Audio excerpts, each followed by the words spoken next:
Winds up to throw the first one, and Hayes takes it for a ball. It missed that inside corner a little bit. Seemed to be also down pretty low. So it's 1 ball called on Hayes. White Sox leading the Athletics 2-0 in the first inning. 2 out, 2 runs home, and Benura on third base. Jackie swings the next. The ball is back into the stands to the right of the plate, and it's 1-1. Both Hayes and Hayes and umpire Quinn raced back to the stand to see whether that ball could be caught or not. When it wasn't, Quinn pulled the ball out of his pocket and threw it back to the pitcher, only he didn't throw it to the pitcher. He threw it about 8 feet to his right, the pitcher's left, and umpire McGowan had to field it out there and throw it back to Doyle. Now starts to wind up. Pitcher, Jackie hit the line, smashed down the third base line foul, but it just missed Benura's ear. Man, that ball really went down there and hit the end of the canvas, bounded halfway back to the infield. Ball was hit like a shot down the third base line. Benura ducked it, and it landed foul about 30 feet down past third base. 1-2, 1 ball and 2 strikes. The gun winding up, throws. Jackie falls, another one back, hits the front of the second deck, bounds high in the air, and lands back out onto the net and down into the field. It's still 1 ball and 2 strikes on Hayes. Benura on third base, 2 out, 2 runs home in the first inning for the White Sox, and the score 2-0 in their favor. Doyle again starts to wind up. Throws, and it's high one wide for a ball, making it 2-2. 2 balls and 2 strikes on Hayes.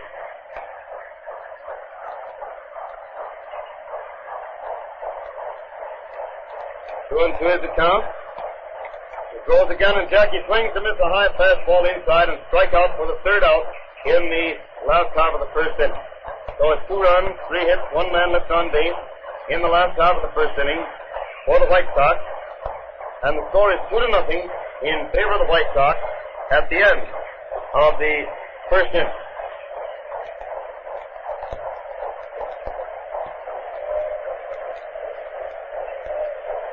Here's a tip for keeping your car in condition. If you haven't changed the motor oil recently, do it now. Change to the new Texaco motor oil. New Texaco motor oil retains its lubricating qualities, resists heat, and keeps every bearing surface protected with an unbroken film of efficient lubrication every mile you drive. Bob Johnson, the Philadelphia second baseman, who until yesterday we had never seen do anything but play the outfield, but has been playing second base for several weeks, is up there at the plate now. Husky, dangerous right-handed hitter. And he stands there at the plate waiting as Dietrich gets his sign, starts to wind up, throws, and the hitter takes it inside across the waist for ball 1. 1 ball called. Dietrich winds up again. He pitches, and the hitter swings and falls the ball on the ground. Goes back to stand. I think it hit umpire Quinn in the foot on the way back, but he won't rubber anything, but he was walking around there rather spry for a minute, just sort of show him that he got nicked. And it's 1-1, 1 ball and 1 strike on Johnson.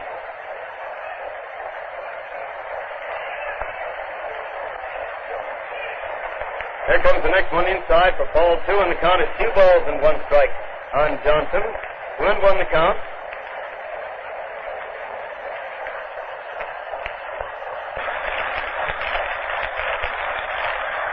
2-1. It goes once more, and Johnson swings in a high blast coming down foul back to first base. Benura's under it and has it for the first out of the second inning. 1 out of the second inning for the Athletics. And Frank Higgins, he is third baseman. Piggy Higgins, another right-handed hitter, and a dangerous one, is up there at the plate.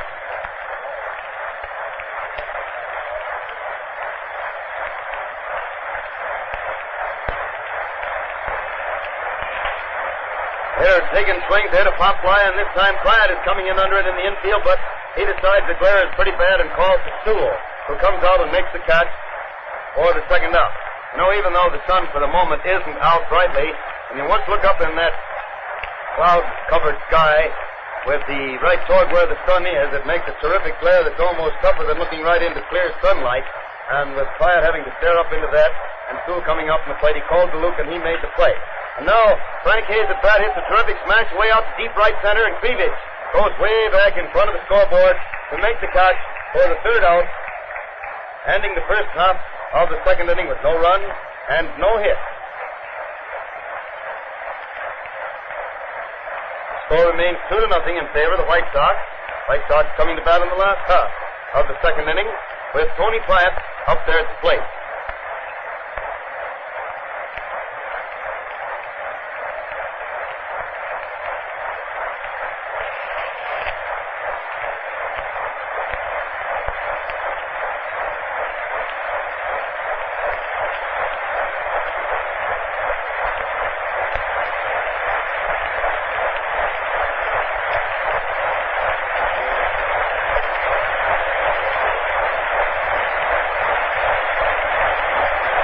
Pyatt is standing there at the plate waiting. As I mentioned earlier, Jimmy Dykes, who is regularly the third baseman and the manager of the Sox, coaching at third base this afternoon, taking a day off, maybe a day or two off. But after all, he has a good ball player there, an efficient one, a fellow who should by now be out of the slump that had him bothered earlier in the year. And after he started great, you know, Tony slumped, and they took him out of there. Jackie Hayes has been going so great since then, they couldn't get Tony back in. And with a ball player like that there's no reason why a man like Jimmy Dykes, who's been playing ball for more years than most of us have been watching it, should stay in there every day when a day's rest here and there will make a new man out of him. So that's what he's doing today. Here's Hayes up there, but he winds up, throws, and it's a curveball inside and low for ball one. One ball called. What did I say? Oh, if I got Hayes still up there, Andy, well, listen, you check up on me, will you? It's Pyatt, isn't it? You give it today. Okay. One ball called and Pyatt. Tony hits the next one, a beauty out to left center. The shortstop leaps in the air, almost makes a great catch, but he just throws the ball up and it drops out into center field, bounds out there for a base hit. Man, that fellow Newcomb almost made himself the play of the afternoon there with that leaping effort to get that line smash. And at that, he managed to tag it, and it went out into center field on the bounce. But Pyatt is on first base, rest of a base hit. On first base, nobody out in the second inning, and Luke Sewell, White Sox catchers at bat. She throws and Luke swings to foul the ball back to the net, back of the plate for strike one. One strike on Sewell.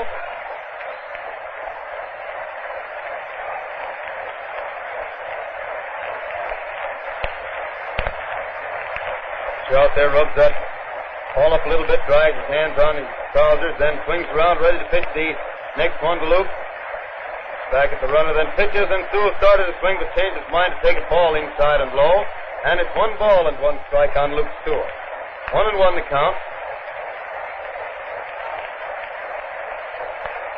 1 ball and 1 strike. He's ready again. Throws, and the hitter swings, hit a drive into center field, going way out there, but the center fielder backs up easily, makes the catch, throws the ball back into second base, and Pyatt has to go back to first.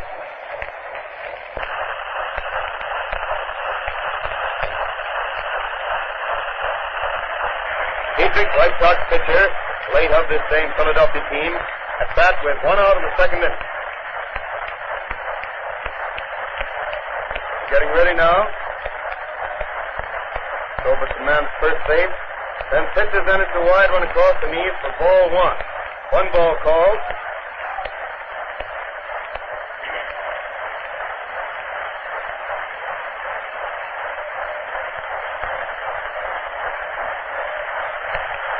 Doyle throws again, and Dietrich swings, hit a foul, going into the stands to right of the plate. Catcher coming back very fast, but it's back out of his reach.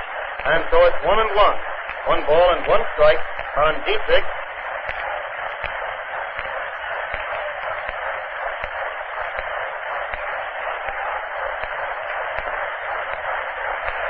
One and 1 is the count.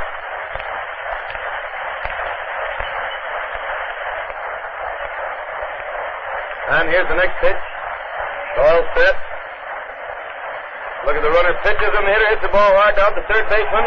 He grabs for it, it hits him in the foot. He recovers it again and throws to first, and the ball gets there just an eyelash after Dietrich's foot hits the bag, and both runners are safe. Runners on first and second. Dietrich really went down that line for a pitch at that time and lost no time doing it. The runners are on first and second with 1 out in the second inning, and the next man up there is Rip Radcliffe, leadoff man and left fielder, stocky little left-handed hitter. That play was charged as an error for Higgins, and the first pitch to Radcliffe is a fast strike over the inside corner about shoulder high.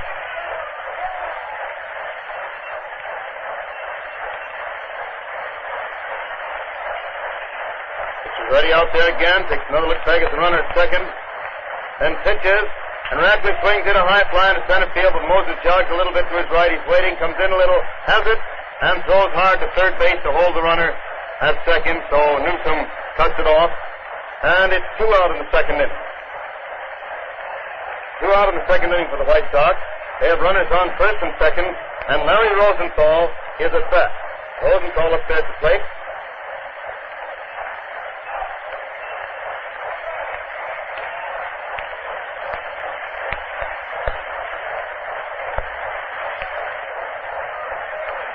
Doyle is ready, throws. Larry swings and fouls the ball back to the screen for strike one. 1 strike at the count.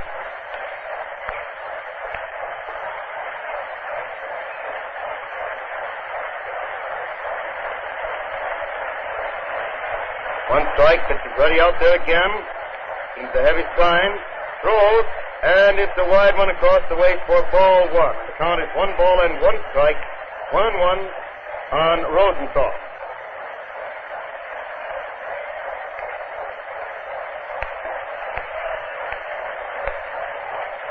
1-1 the count. It's ready again. Watch the second. Throws, and it's ball 2 high and outside. And this time the catcher walks out in front of the plate. Calls encouragement to Carl. Throws the ball back to him.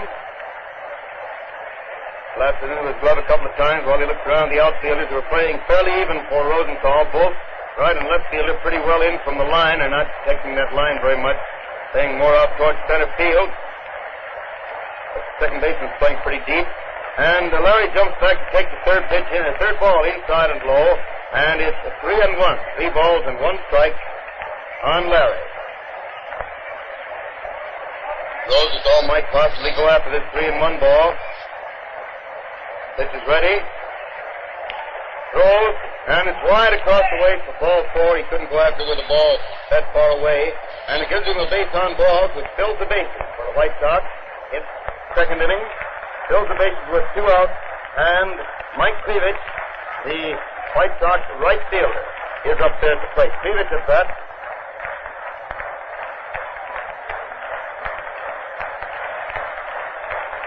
He winds up to pitch the first one to Mike. Throws, and he takes it inside across the waist for ball 1. 1 ball call.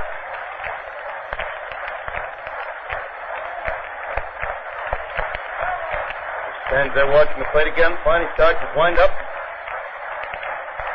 Swinging wind-up he uses. Pitches, and Mike gets a bounder, and the third baseman grabs the ball, throws to second, and Rosenthal is forced out on a play from Higgins to Johnson for the third out, ending that inning and ending that serious threat with no damage.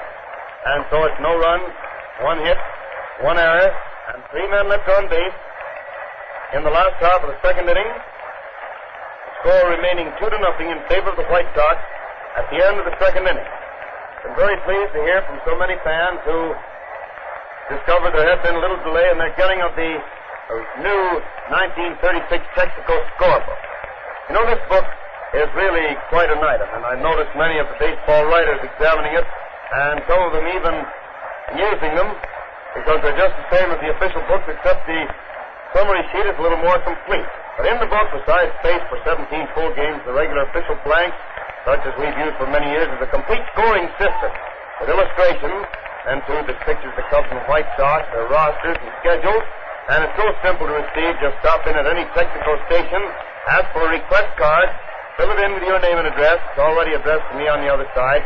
The 1-cent stamp on it, and mail it, and you'll get that card. And as I said, those to whom there's been a little delay in receiving the book have been letting me know about it, and we'll see if they get the book right away. You may have sent in your card, and there's been some delay, so don't forget to let me know. Now Newsom at bat takes the first pitch high and wide for ball 1. And Dietrich throws the next one over the outside corner about waist high for a strike. So it's 1 ball and 1 strike on Newsom. For a right-handed hitter, there's the next ball, a curve ball outside, and it's 2-1. 2 balls and 1 strike on Whitey Newsom, Lamar Newsom. Dietrich throws again, and the hitter swings in a high fly to short left center. Radcliffe is jogging over easily. He's waiting for the ball now, has it, and it's 1 out in the third inning for the Athletics. 1 out in the third inning with Carl Doyle, the pitcher, now coming up to the plate.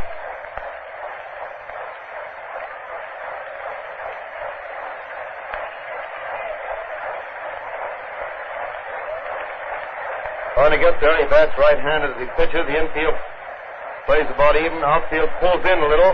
And the first pitch is a strike over the heart of the plate, a little above the knees. Rosenthal has moved a little bit toward right center, figuring Doyle as hitting to right. And there's strike two. Another fastball down the middle, a little above the knees. And it's 2 strikes on Doyle. 2 strikes to count. And the pitcher throws, and it's a high one inside for ball 1. Make it 1 ball and 2 strikes on Doyle. 1 and 2.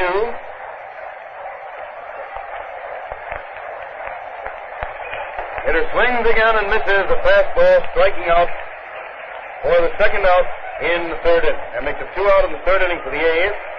And Lou Finney, the leadoff man, once more is at bat. Lou got himself 5 hits and 6 times at bat yesterday. Rather a busy afternoon. Throws and the hitter swings, hit one hard right back at Hayes, who comes up with it on the hop, throws to first base, and it's 3 out. No runs, no hits in the third inning for the Athletics, and the score remains 2-0 in favor of the White Sox. Sox coming about in the last half of the third inning with Zeke Manura, who tripled to drive in the second run in the first inning, the first man up. This broadcast of the White Sox-Philadelphia game comes to you direct from Comiskey Park, home of the White Sox of Chicago, as a presentation of your neighborhood Texaco dealer, distributor of Texaco Fire Chief Gasoline.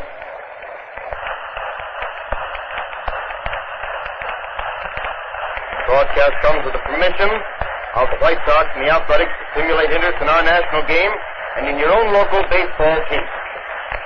At the WCFL at Chicago. Doyle's arrived on the mound to start his warm-up. He's downstairs sitting on the bench today with the Sox bench and looked around and discovered a fellow that, well, it wasn't so very long ago. We were talking about him from up here.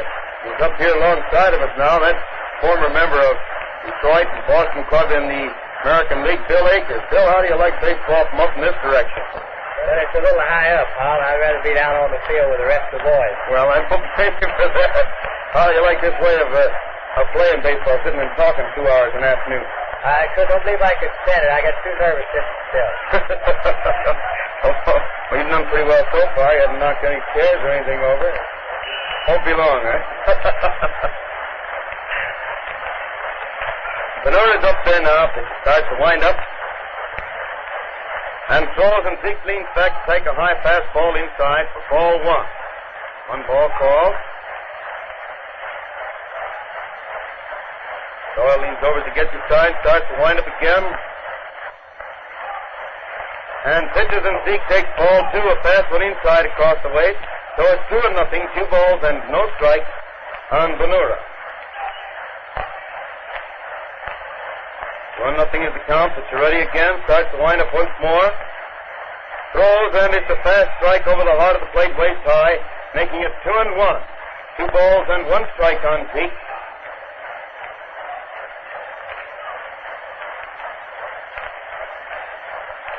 2-1, and there's the third ball wide across the waist, and it's 3 balls and 1 strike on Benura. 3-1 the count.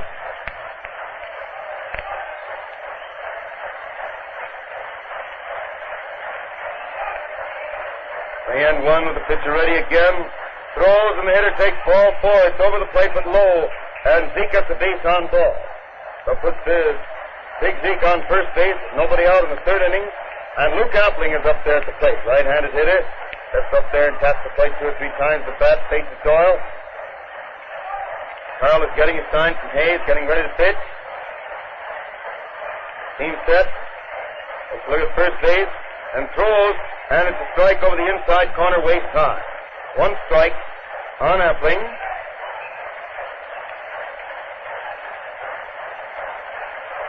Doyle again has the sign. He's ready. Stretches, settles the ball in front of him, looks back at the runner at first base, then pitches, and Luke swings, hit a slow bounder. The pitcher can't quite get to it. Third baseman comes over and just juggles the ball. Shortstop grabs it. For the meantime, Appling beats it out for a base hit, and Benura reaches second base. He made the turn to go to third because he found third base uncovered. The shortstop was right near the line, so he whirled and would have blocked him off, so he stayed at second base. And it's an infield scratch hit for Appling, but it looks just as big as those batting averages, boys. And it puts the White Sox runners on first and second with nobody out in the third inning. And Jackie Hayes, Mitter Hayes, the White Sox second baseman, is up there at the plate. He acted as though he was going to bunt, but the pitch came up inside, so he stepped back to let it go by for ball one. One ball called.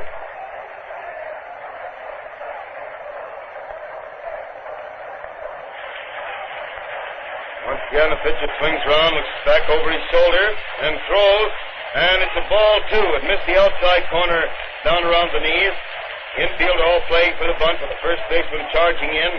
Second baseman going over to cover first. Shortstop dashing over to second.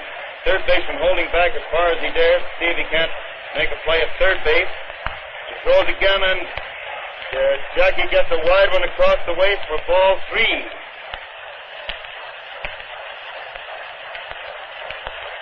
It makes it 3-0 on Hayes. Frank Hayes, the catcher, walks out in front of the plate, calls the pitcher, throws the ball back to him. Doyle stands there rubbing the ball up, standing with his back to the plate. On he turns around, steps onto the slab. And there's the stretch, getting ready to pitch the next one to Hayes. He throws, and it's ball four, high and inside. Mitter gets the base on ball. The Sox have the bases full in the third inning with nobody out. Nobody out, bases full. White Sox already leading 2-0. And Tony Plant is back in the third inning. Doyle has got himself in effect of trouble out here. Plant up there now, right-handed hitter also. Stands with his right foot way in the inside rear corner of the batter's box, partially facing the pitcher. And he swings it, the first one, a bounder foul down the third baseline. Jimmy Dykes fields it, looks it over pretty carefully, rubs it up a little, then tosses it out to the pitcher. Doyle takes it, adjusts his cap, grabs the ball, looks at the plate for the sign to pitch again. Plant is all set there. Doyle starts that easy swinging windup. Pitches, and Tony had to sit down under that one. It was so far inside, and it made it ball one. The count is 1 ball and 1 strike on Pike. 1-1. Ready again, starts the windup throws, and Tony takes the second ball. It's all set again to swing, but the ball came down there by the knees inside, and it's 2 balls and 1 strike on Hayes. Or rather on Pyatt. I keep insisting on getting Hayes up there at bat next time, don't I? 1-1 the count, 2 balls and 1 strike. Tony started to swing at the next one, stopped, the ball hit the bat, and bounded down to the first baseman, who grabbed it and threw to the plate, getting Pyatt easily, or rather getting the man at the plate easily, and then threw back to first, and Pyatt got down there. Pyatt tried to pull away from that ball, but he got his bat around just far enough so the ball met it and bounded easily down to Dean, the first baseman, and he threw the catcher at the plate, forcing Benura for the first out of the inning.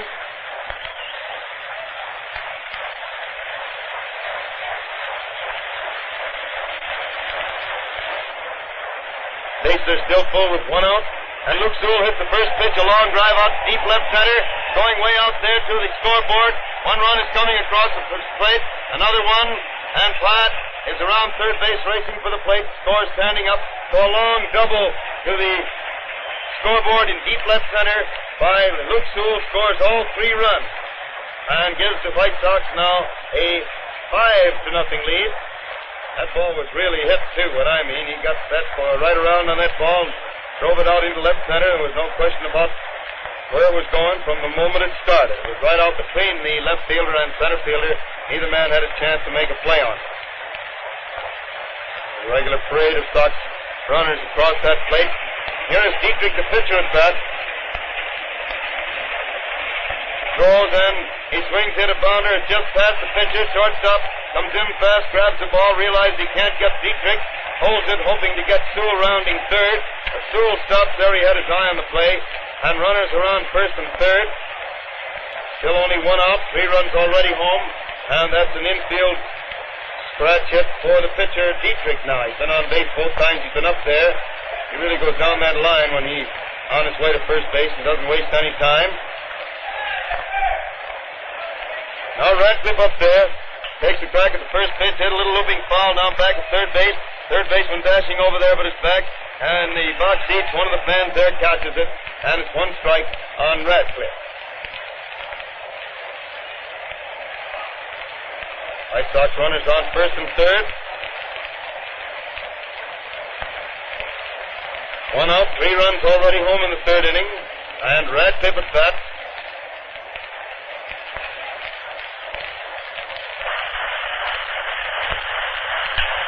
Hitter hits the next one, long, high fly to deep center field. Center field is back there to get it. Makes the catch, and Sewell is jogging home after the catch with Dietrich starting back to first base. Long drive, deep center field by Radcliffe for the second out. And it scores Sewell after the catch with the 4th run of the inning to give the White Sox a 6-0 lead.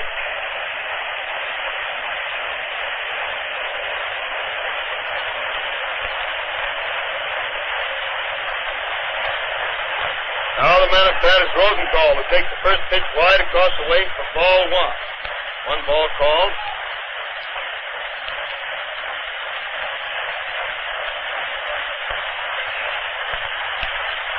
There's the next one for ball 2 inside and low, and the count is 2-0. 2 balls and no strikes on Rosenthal.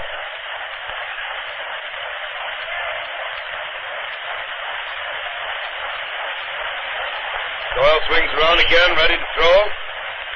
He'll watch the runner at first, but pitches. And Larry gets the first strike, a beauty over the heart of the plate, about waist high. And it's 2-1. 2 balls and 1 strike on Rosenthal.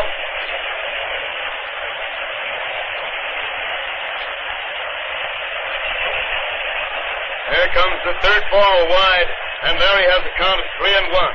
3 balls and 1 strike on Rosenthal.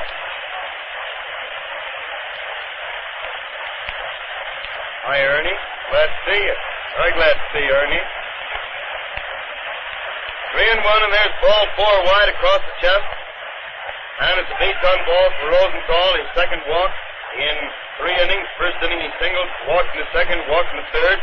Moves deeply to second base. And the White Sox have runners on first and second. 2 out. 4 runs already home in the third inning. Score now 6-0 in favor of the Sox. And Cleveland at bat takes the first pitch high and inside for ball 1.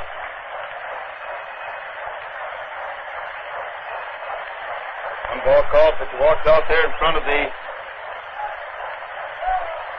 plate, return the ball to the pitcher. A new one, he rubs it up a little bit. Finally steps onto the slab, watches for his sign, gets it, swings around into pitching position. Strikes, looks back at the runner, second pitches, and it's a strike over the heart of the plate down around the knees to make it 1 ball and 1 strike on Cleveland. 1-1 is the count.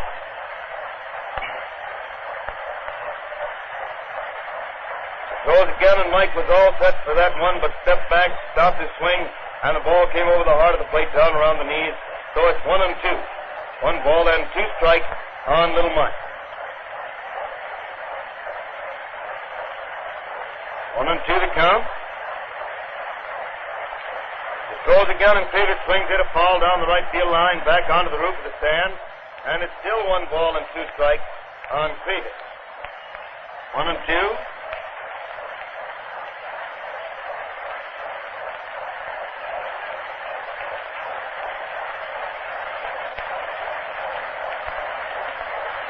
Watching second base, throws again, and there's a ball inside and low to make it ball 2, and it's 2 balls and 2 strikes on Mike. Doyle isn't having much luck out there. He's fast when he throws a fast one, but he usually seems to be using mostly a slow curve and a change of pace. Throws this one pretty fast, but it's high and wide. Ball 3. He cuts loose, the control isn't there, so he has trouble. So it's 3 balls and 2 strikes. 3-2 on Krivich.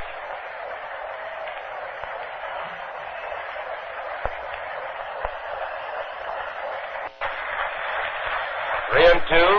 He throws again, and the hitter swings and tips the ball foul on the ground back of the plate. Naturally, the runners were on the go with the pitch, being a 3-2 count with 2 out. So they have to jog back their bases. That is, one of them is running back, Rosenthal, but Dietrich is strolling back to second. 3 balls and 2 strikes on Krivich.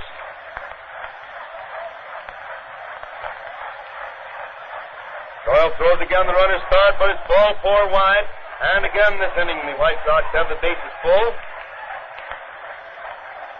Moves Rosenthal to second base and Dietrich to third. And the bases are full again in the third inning. And Zeke Benora, who opened the inning with a walk, was forced to the plate for the first out after the base has been filled for the first time, is back up there at the plate. Zeke Benora at bat. Base is full. 2 outs. 4 runs already home in the third inning. And Zeke jumps back to take it inside and low for ball 1. 1 ball called.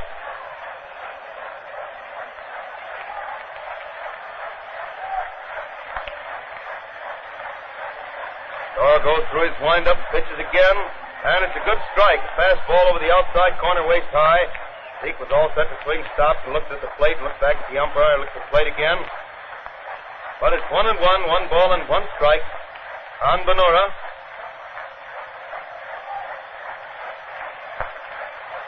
Throws once more, and Zeke swings, hit a little pop fly out and towards third base. The third baseman coming in and makes the catch for the third out. Benora pops to Higgins, and it's 3 outs in the fourth inning for the in the third inning for the White Sox. I've run over into the fourth inning column in the scorebook here to get that second time at bat in there. So in the third inning, the White Sox had 4 runs, or 1, 2, 3 hits. Yes, there were only 3 hits in that rally, and 3 men left on base. It was mostly wildness on Mr. Doyle's part that caused this trouble. And the score at the end of the third inning, the White Sox are leading the Athletics by a score of 6-0. Now for up-to-minute scores and complete batteries from other cities, we return to the studio. In the National League, in Philadelphia, the Chicago Cubs lead the Phillies at the end of the first half of the 7th inning, 3-1. Henshaw and Hartnett working for the Cubs, DeVille choosing Paso and Atwood. In Brooklyn, the Pittsburgh Pirates lead the Dodgers at the end of the first half of the 5th inning by a score of 8-2. Burkhofer and Patton working for the Pirates, the Dodgers starting Baker and Berries with Butcher pitching in the third. First game of the doubleheader in New York was taken by the Giants from the Cincinnati Reds 5-1. In the second game at the end of the third inning, the Giants lead the Reds 4-1.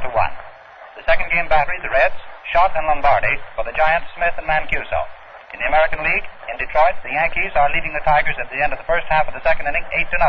Pearson and Jorgens working for the Yanks, Bridges and Hayward starting for the Tigers with Sorrell pitching in the second.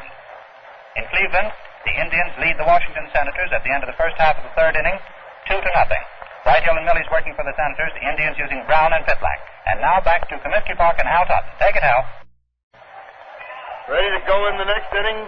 The fourth, first man at bat, Moses hits the first ball pitch for a pop fly into the infield, and Pyatt came clear across past the pitcher's mound to make the catch on the first base side of the pitcher's box for the first out.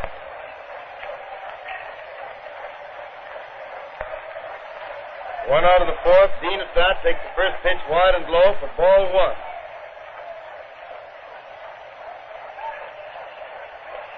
1 ball called. Throws again, and it's ball 2 inside across the waist, making it 2-0.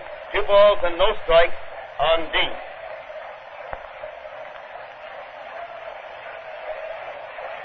There's a strike over the inside corner waist high.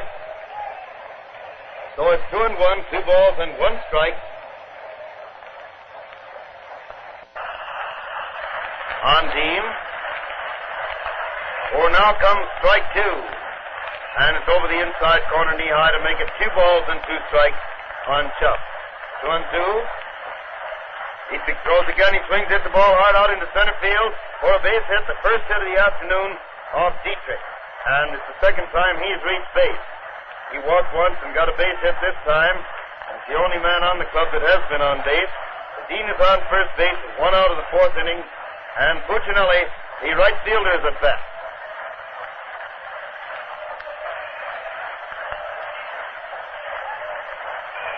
And the first pitch is a fastball across the waist, but wide for ball 1. 1 ball called. And the hitter swings the next one, hit it into left field for another base hit.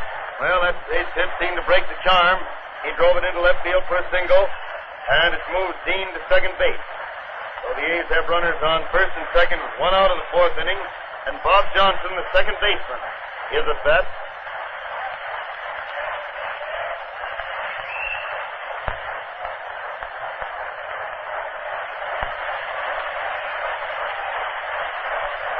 throws the first one for a strike over the outside corner about knee high. One strike on Johnson.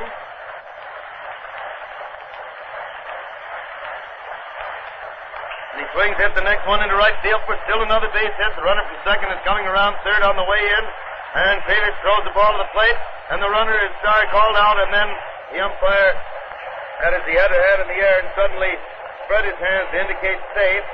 Apparently at first he thought Stool had him blocked off. But then he discovered that his foot had come over the plate. And when the dust cleared and he saw his foot on the plate, realized it had been there when the ball hit him.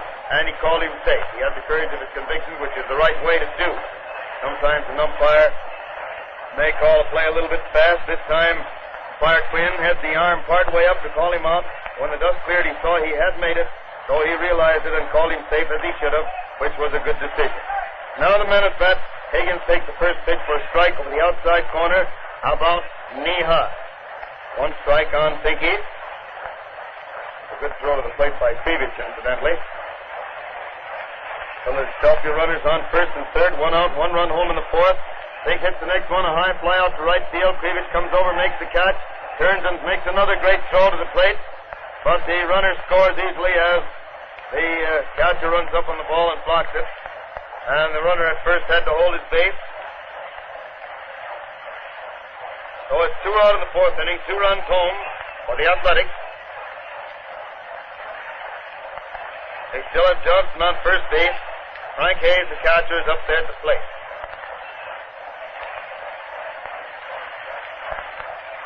Hayes at bat, who looks at first base and pitches. Hitter hits a high bounder going down the third base line. A lands fair on the second half, but has a lot of English on it, a lot of spin, and it's landed fair and bounced almost at right angles to go foul, and it's strike one on Hayes. The ball was hit so high, both runners would have been able to advance on the ball, even though it had stayed fair, and was fielded. Hayes gets back to plate with a count of 1 strike on him. 2 out, 2 runs home in the fourth inning for the Athletics. Score now 6-2 in favor of the White Sox. Johnson still on first base. Deep gets the sign, swings around, he's ready to pitch. Throws and the hitter takes a wide one low for ball 1.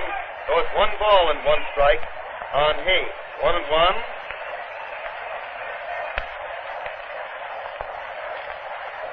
Frank swings again to hit a high fly down the right field line. Krivich is jogging over across the line and makes the catch down there in foul territory in front of the stand for the third out.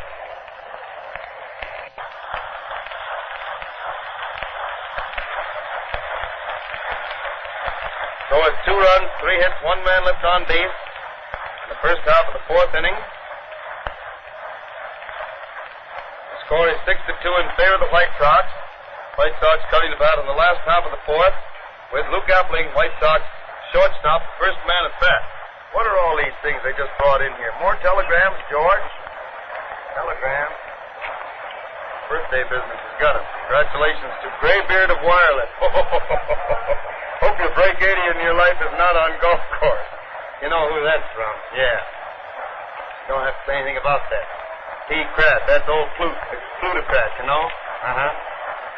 Mr. and Mrs. B. Abramson, congratulations and sincere good wishes on your birthday. Isn't that Ducky? Fred Fowler, sincere wishes for many, many happy returns. Joel Halperin, heartiest congratulations. Mrs. Anna Larson and Mrs. Lester Larson. Very nice. Happy birthday. Enjoy listening to the games. Well, that suits me. Good old Ma Taylor up there at Lake Geneva says happy birthday to us. You know, it's her birthday, too. We usually have a chance to celebrate it together, but the season's still on. We can't get away like we usually can. Well, you got to send a wire to Ma, too. Yes, and there's Pharmacy, Herbie Davis and the gang. Congratulations on your 29th birthday. Well, he knows it's 29 again, so it's all right. Mo Rice, congratulations. From an old pill roller. I know him. Well, we got some more here, but we'll read them in a minute because the ball game's going on. And Appling at bat takes the first one for a strike over the outside corner about knee high. 1 strike on Luke. Winds up again, throws. The hitter swings to foul the ball into the stands above and to the right of the plate for strike 2. That makes it 2 strikes on Appling.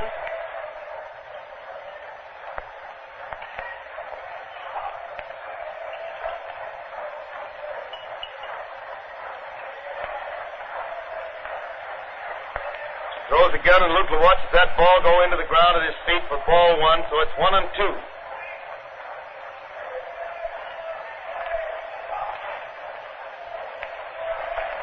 1 ball and 2 strikes. Doyle winding up again, pitches, and Luke swings in a bounder down to the third base, and it bounds over his shoulder and goes on out into left field.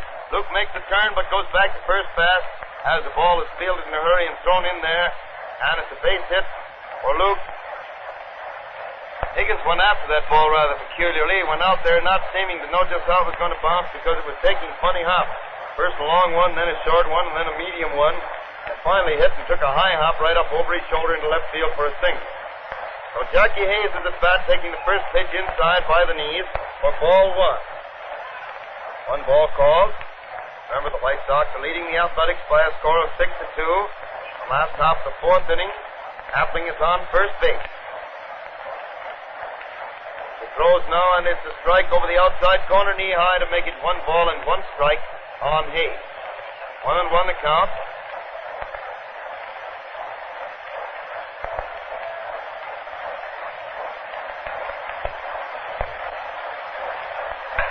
Hitter hits the next one to drive out into left field for a good clean base hit, and it moves Appling to second base.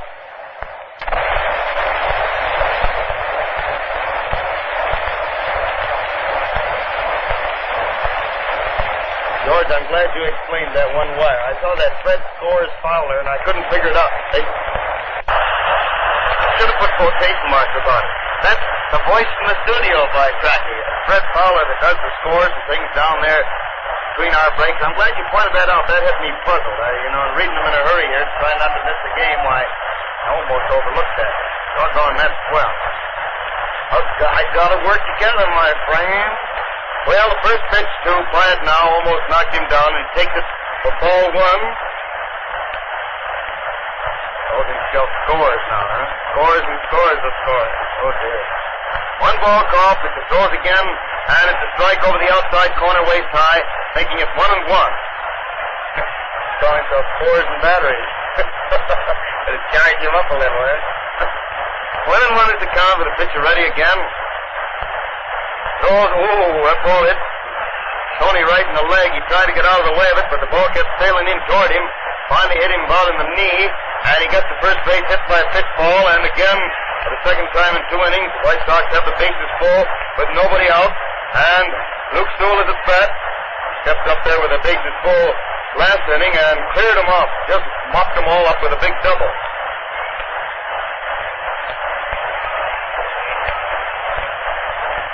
No, the A's don't bother warming up pitchers. I mean, 1 pitcher a day,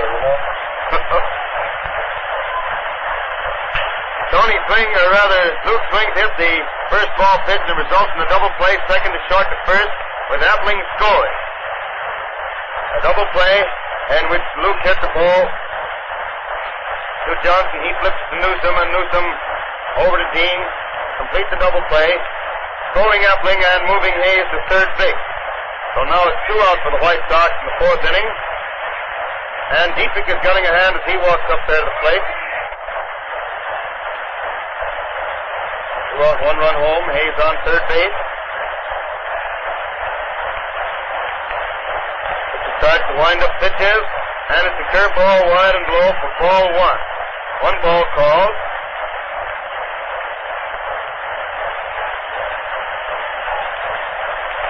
Winding up again, throws, and the hitter swings and misses a high fastball outside for a strike. So it's 1 ball and 1 strike on Dietrich. 1-1 to count.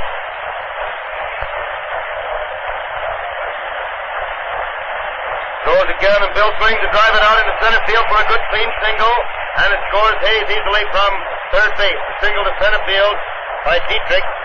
Well, I'm glad of one thing. He brought his hitting ability to the White Sox with him. He always could hit pretty good, was pretty tough up at that plate. He doesn't look much like a hitter, but he takes a short punch swing at that ball, and he's willing to swing, which means he gets a lot of base hits. I know he always did against the White Sox before he came here. Now Radcliffe at bat.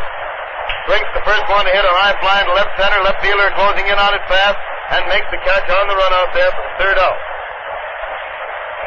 Griff has been up 4 times in 4 innings, but got only 1 base hit out of it. That's going to sort of make a dent in that fancy batting average of his.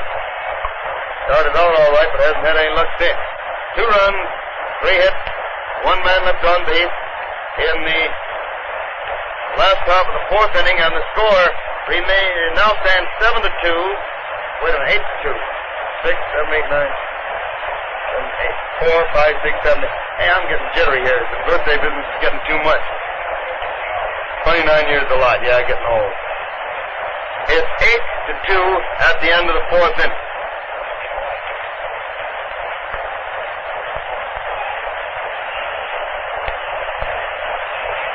Have you been having trouble keeping squeaks and rattles out of your car after rainy spells?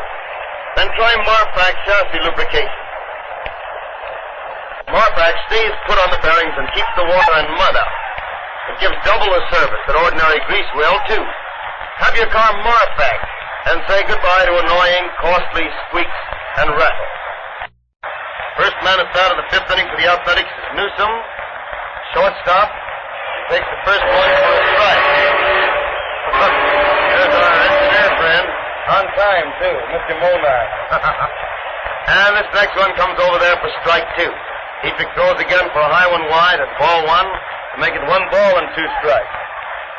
We always know it's 4 o'clock when that happens. Hitter swings the next hit, a high fly to short right field. Right fielder Kravitz is coming in, but Hayes goes back and tries to cough to the ball. Finally realizes Mike's coming in on him, so he sits down. He stops up and sits down to get out of the way, and Kravitz comes on in to make the play.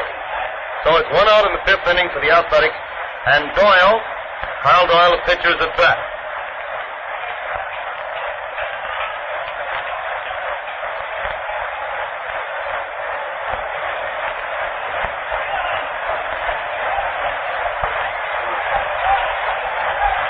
First pitch is a strike over the heart of the plate, waist high.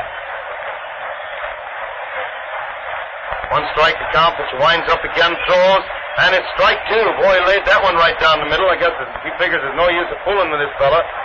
Dietrich is really faster than I thought he was. He seemed to have a lot of stuff on that ball. Of course, he's throwing just plain fastballs down there just this minute. And he's winding up again, throws.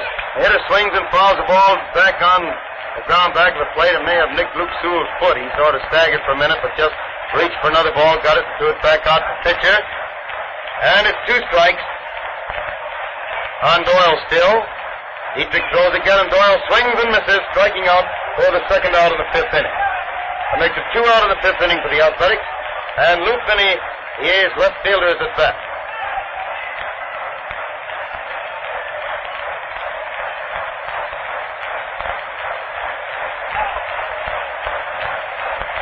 Swings the first one, hit it hard out to Ventura. Leaped high in the air trying to field that ball and hit him in the knee.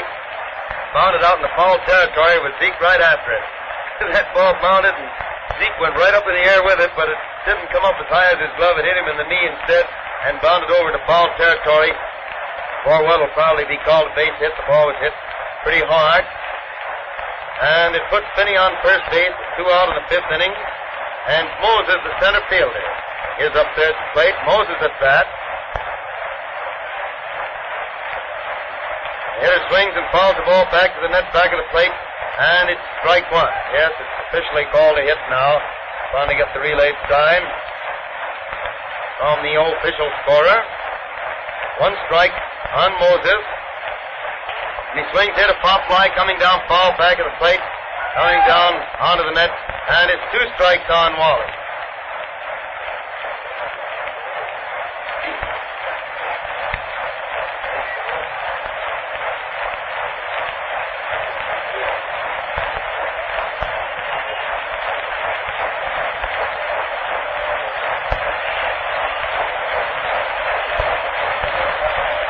Strikes the count on Moses. Remember, Finney is on first base, 2 out of the 5th inning. And he hits the next one, but it's foul right down the first base coaching line. Coach there grabs it, looks it over, throws it back out to pitcher. That's our old friend Lena Blackburn, who many, many years ago played with the White Sox. Later on was coach and finally manager of the club. Dietrich Ready again, pitches, and it's a curveball very wide and low, making it 1-2. The ball broke sharply away from the hitter. 1 ball and 2 strikes. Call the first hit. This broadcast of the White Sox Philadelphia game comes to you direct from Comiskey Park, home of the White Sox in Chicago, at the presentation of your neighborhood Texaco dealer, distributor of Texaco Fire Chief Gasoline. This broadcast comes with the permission of the White Sox and the A's to stimulate interest in our national game and in your own local baseball team. WCFL at Chicago. More wires. Well, that's swell. A couple people must know about birthdays. Maybe got friends too. Here's one that I know is a real friend. Gary joins me in wishing you many happy returns this day. You're a real credit to broadcasting. Well, I like that very much, and especially from General A.F. Lorenzen, who sent it. That's very swell. Boys at Guy Bush Service Station, happy birthdays and best wishes. Curly, Oregon Joel, birthday greetings and best wishes. May you live long.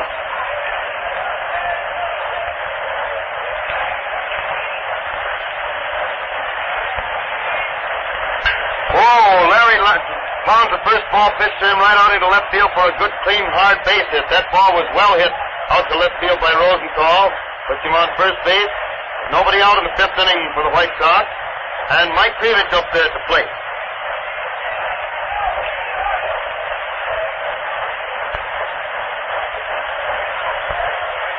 Pitcher ready now to pitch the first one to Mike. Throws, and the hitter takes it inside across the knees for ball 1.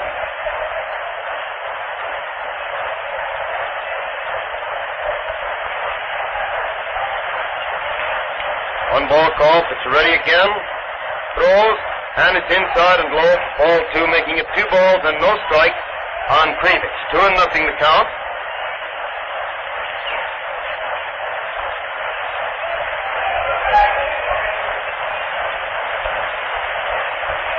Pitcher ready out there again, takes a look back at the runner at first and pitches, and the hitter swings, hit a little looping fly to right field. Right fielder comes in fast. The ball drops in front of him for a base hit, and then he can't grab a hold of it on the first hop, has to pick it up a second time, and Rosenthal, who had stopped to watch whether the ball was going to be caught or not, he had to get to second base. It was one of those dead spots out there that if Puccinelli had any luck and could have gotten that ball on the hop, he might have made a quick throw to second in time to force Rosenthal.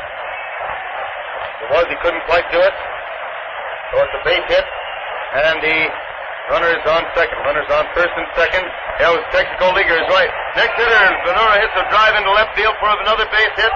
The left fielder throws the ball in fast, but Rosenthal scores easily.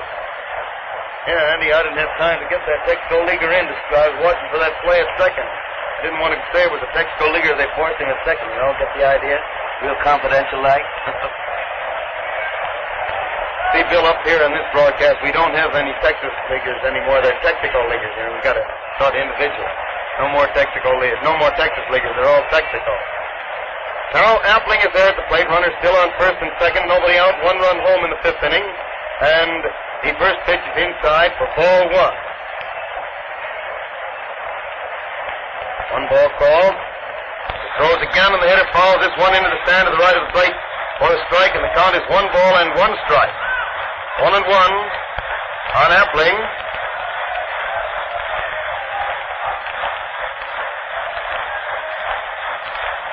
Boyle swings around, ready again. Takes another look back at the runner. Then pitches. Luke has to sit now. He got in his rocking chair and rocked out of the way of that one. And it's ball 2. So it's 2 balls and 1 strike on Appling.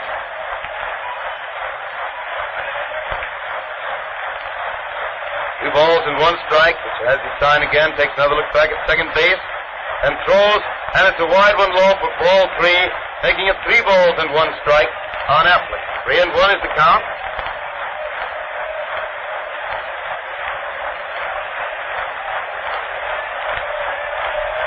Again, Doyle pitches, and it's ball 4 inside across the waist, and Luke gets the base run.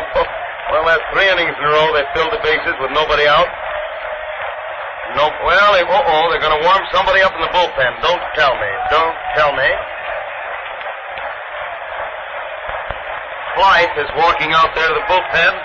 Somebody else is also standing up to warm up. And Jackie Hayes is at bat. Jackie takes the first one, a fast strike over the outside corner, waist high. 1 strike on Hayes.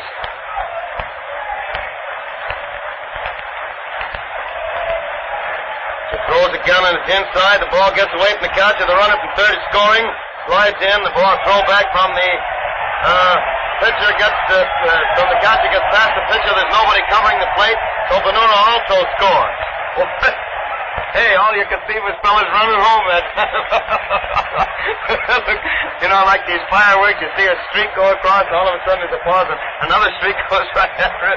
Well, that's the way those white streaks were tearing home that time. The first pitch, McGreevett scored on a wild pitch, with the other two runners advancing also, and then when the catcher threw back to the pitcher badly, Benura also scored, but Appling had to stay on second. And now the hitter swings to foul the next one back into the stand back of the plate, and it's 1-1. 1 ball and 1 strike on Hayes.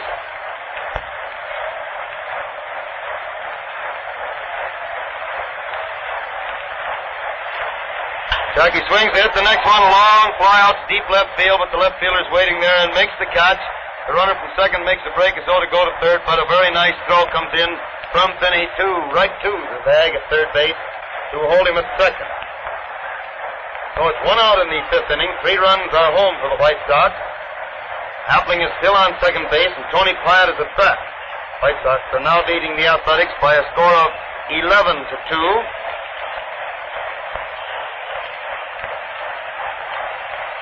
Doyle pitches, and Pyatt leans way back to take a ball inside across the waist. 1 ball called.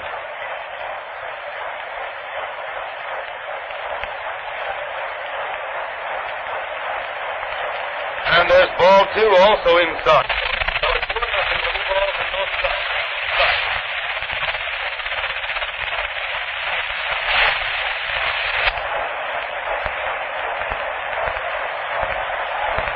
Doyle throws again, and Pyatt gets a high one inside for ball 3. And it's 3 balls and no strikes on Tony Pyatt, hitting for the White Sox in the 5th inning with Appling on second base, 1 out, 3 runs home, and the score 11-2 in favor of the White Sox. Throws again, and it's a strike over the inside corner, waist high. Pyatt made a start as though to go to first, but came back after taking Tony about a half a step. So it's 3-1. Throws again. Ooh, Pyatt tried to twist out of the way of that one. The ball hit him right in the back. That's the second time he's been hit by a pitch ball, but in the records that goes merely as a base on ball, because the ball hit him. That hit him was ball 4. In the old days, they call that a hit batsman anyway, but the pitcher saves his record a little bit this way. Tony gets down there walking a little bit slowly because the ball hitting you that way can knock the breath out of you more than a person could realize. I mean, the average person get hit like that, they'd have to carry him out on a stretcher, but a ball player's in condition and can take it, more or less has to take it. Luke Sewell at bat, takes the first pitch, a curveball wide and low for ball 1.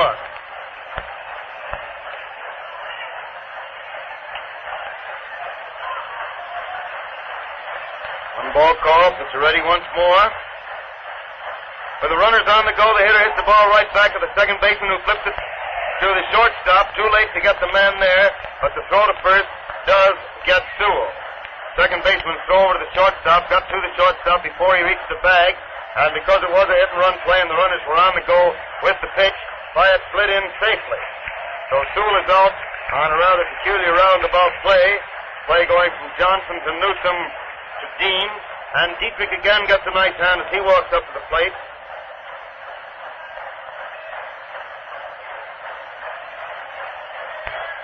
And he takes the first one for a strike over the inside corner, knee high. This young man has been on base all 3 times he's been at bat. Once on an error and twice on base hit. And there's a strike over the outside corner, knee high, making it 2 strikes on Dietrich. 2 strikes to count. Once more, the pitch is winding up. He throws and Dietrich swings it, a bounder down toward left field. Johnson grabs for it, but it gets past him and out onto, or not Johnson, but Higgins, on out into left field. And 2-run score as the runner reaches first base for the 4th consecutive time, and the 4th consecutive inning, I might add. Ball was pretty well hit to the left of Higgins, who went over fast, tried to reach it, but it took a funny hop, caromed up off his glove, and bounced out into left field after hitting his glove. Been no sign yet from the official score as to whether that was a base hit or an error. And now the first pitch to Radcliffe is inside for ball one. One ball called.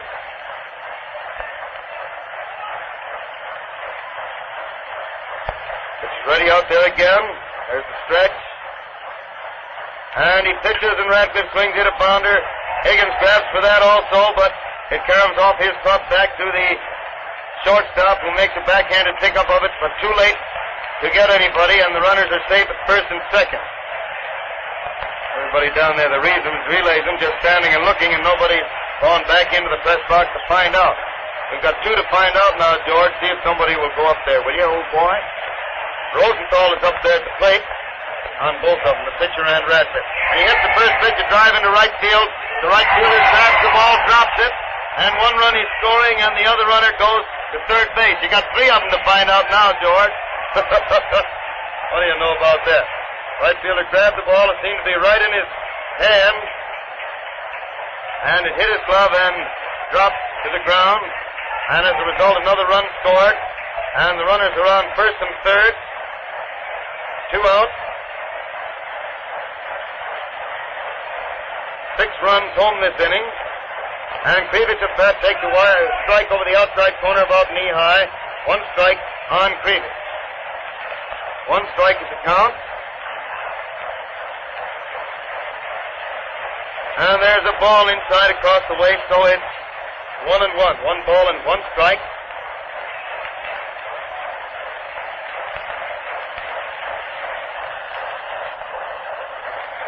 Ball 2 comes in wide and low, so it's 2 balls and 1 strike. 2-1 on Krivich.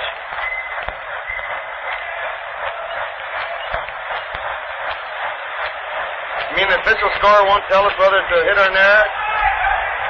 You gone crazy or something? And now Krivich swings it a high bounder down to the pitcher, who comes over to the line, gets it, but it's too late to get the man at first. He throws out there, but the runner is safe, and as a result, Radcliffe also scores, and Rosenthal goes to second base.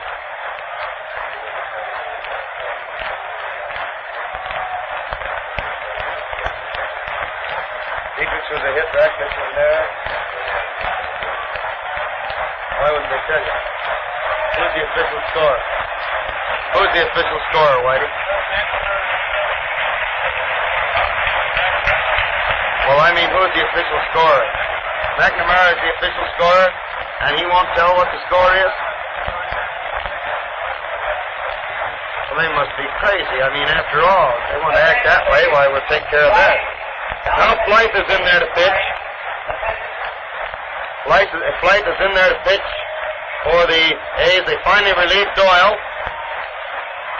And Blythe, a tall, slim right-hander, takes up the pitching chores out there with White Sox runners on first and second. 2 out, and a whole lot of runs home. Okay, Bill, see you later. Dietrich, they certainly called a hit from Radcliffe, and there is our guess. We sort of spied that out of him, but I suppose Rosenthal's with an error. I mean, if those fellas want to get swell-headed,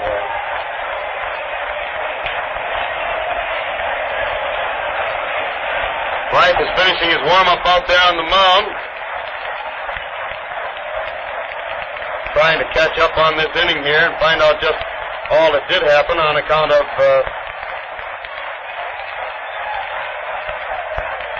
with a lot of things happened, and we couldn't quite figure out what it was all at once and get them all marked down here. There's been a lot more runs in, but we're ready to go now with Zeke Benura at bat for the Sox.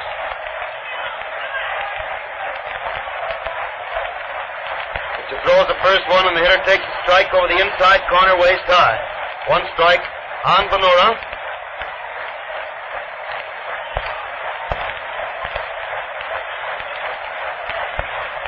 And there's a ball inside across the waist, so it's 1-1. 1 ball and 1 strike.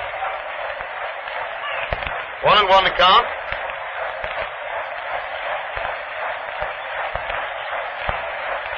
And Zeke hits the next one, a bounder down to the shortstop, who gets it, throws to second baseman, and the side is finally retired. Krivich is forced at second base on a play which went from the shortstop to the second baseman for the 3rd out. Now let's see if I can figure out how many runs there were scored. 1, 2, 3, 4, 5, 6, 7 runs in that inning. 1, 2, 3, 4, 5 hits, 2 errors, and 2 men left on base. And the score is 15-2 in favor of the White Sox at the end of the 5th inning. And now again, for just a moment, we return to the studio. Thousands of requests for Texaco's 1936 baseball scorebook are pouring in every day. Don't wait any longer to send in your request card for your own copy. You'll find it great fun to score these games play-by-play the same as Hal Totten does. The system is explained simply and in detail. In addition, day by day as unusual plays develop, Hal Totten will tell you how to score them. The book is crammed with other interesting baseball information. You'll find pictures and rosters of both teams, complete schedules of all major league teams, several pages of interesting data on the Cubs and Sox. 1936 Texaco Baseball Scorebook is something worthwhile having, and it's easy to get. All you have to do is go to any Texaco service station and ask for a request card. Then write your name and address on the card, stamp it, and put it in the mail. Children must be accompanied by an adult when requesting a card. Remember, the 1936 Texaco Baseball Scorebook is absolutely free. Get your request card in the mail today. And now back to Comiskey Park for the continuation of the baseball game, brought to you by permission of the Chicago White Sox and the Philadelphia Athletics to stimulate interest in our national game and in your local team. Take it, Hal. Back at the ballpark for the 6th inning, the first man at bat, Dean, had taken the ball and hit a foul that landed back at the plate for a strike, and now hits a fly ball which Radcliffe gets out in left field for the first out in the 6th inning. 1 out in the 6th inning for the Athletics, and Puccinelli, the right fielder, is at bat.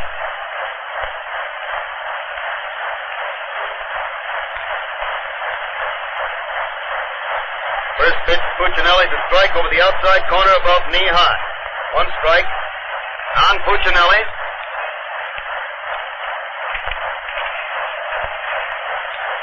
And there's a ball inside across the waist for ball 1, and the count is 1 ball and 1 strike on Puccinelli. 1-1 the count.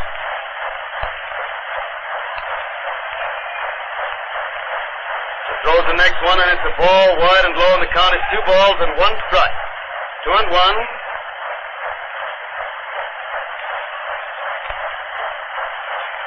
Dietrich throws again for the 3rd ball wide, and it's 3-1 on Big George. 3 balls and 1 strike on Puccinelli.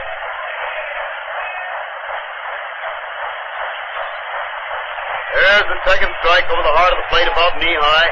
So it's 3 balls and 2 strikes on Puccinelli. 3-2 the count. Dietrich throws again. The hitter swings, hit a bounder down to Jackie Hayes, who gets it, throws to first base. And it's 2 out in the 6th inning. 2 out in the 6th inning for the Athletics.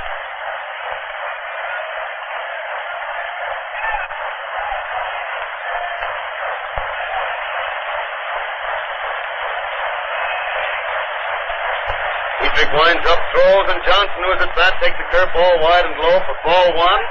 1 ball called. Dietrich throws again for a strike over the inside corner waist high, and it's 1-1. 1 ball and 1 strike on Johnson. Hitter swings the ball, the next one back to the screen. He falls down from the force of that swing, and it's 1-2. 1 ball and 2 strikes on Big Bob. 1-2 the count. Dietrich throws again for ball 2. High and inside, and it's 2 balls and 2 strikes. 2-2 on Johnson.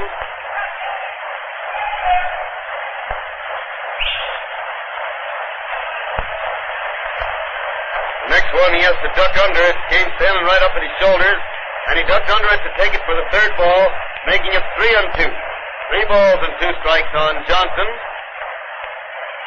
And he hits the next one to drive into center field for a base hit. A single by Johnson, fielded by Rosenthal out there. He throws it back into the infield.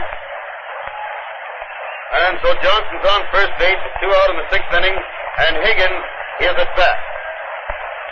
Higgins up there at the plate.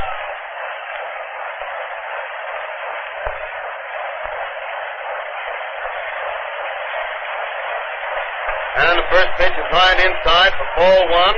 1 ball called.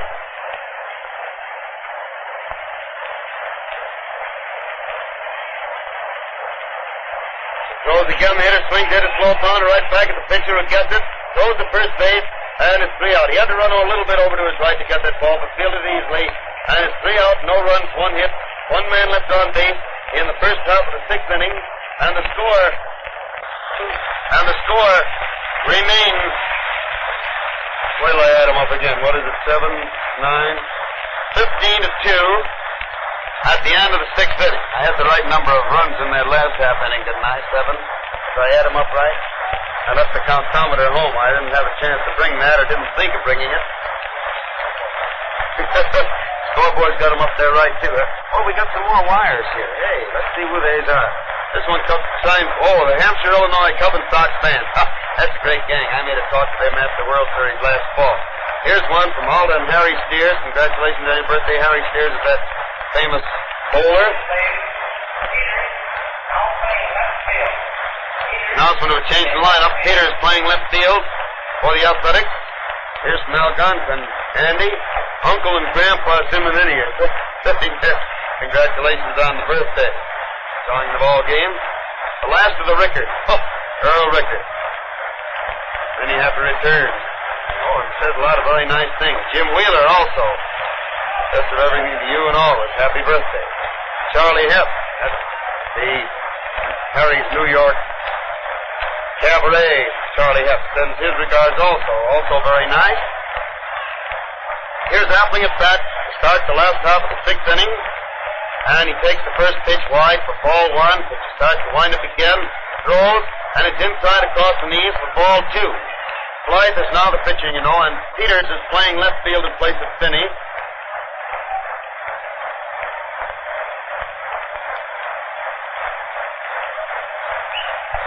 There's the next one for a strike over the heart of the plate about knee high. And it's 1-1. 1 ball and 1 strike on Appling. 1-1 to count. Throws once more. Luke swings it a long drive down the right field line. And one of the boys down there coming in from the Philadelphia bullpen grabs it. 2-2 now. 2 balls and 2 strikes.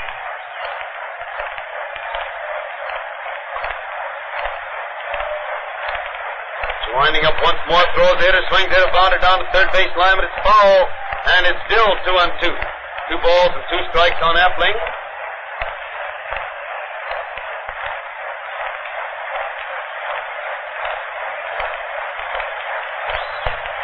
Two and two, the pitcher ready again. Starts to wind up once more, throws, and the hitter swings it, bounded down to the second baseman who gets it, throws to first base, and the runner is out there for the first out in the 6th inning. 1 out in the 6th inning for the White Sox, and Jackie Hayes is at bat.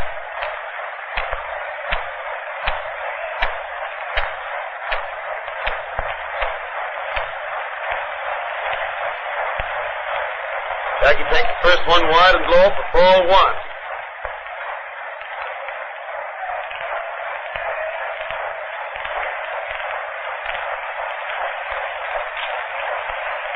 And now strike 1 over the outside corner knee high, so it's 1 ball and 1 strike on Hayes. 1-1 to count. Throws again, and Jackie swings, hit a high fly coming down foul to the left of the plate. Frank Hayes, the catcher, is out there and makes the catch for the second out of the 6th inning. That makes it 2 out of the 6th inning for the White Sox. And Tony Pyatt, the White Sox third baseman, is up there at the plate. Pyatt is back.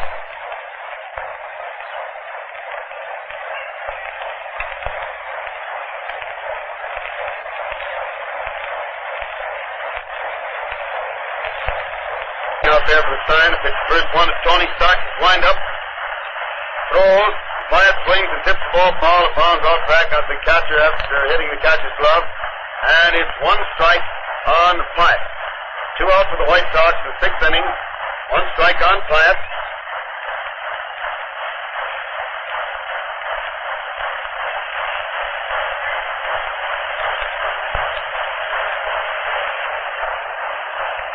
Tony swings again, hit a high fly. The shortstop started in, but instead of that, the third baseman is making the catch easily for the third out.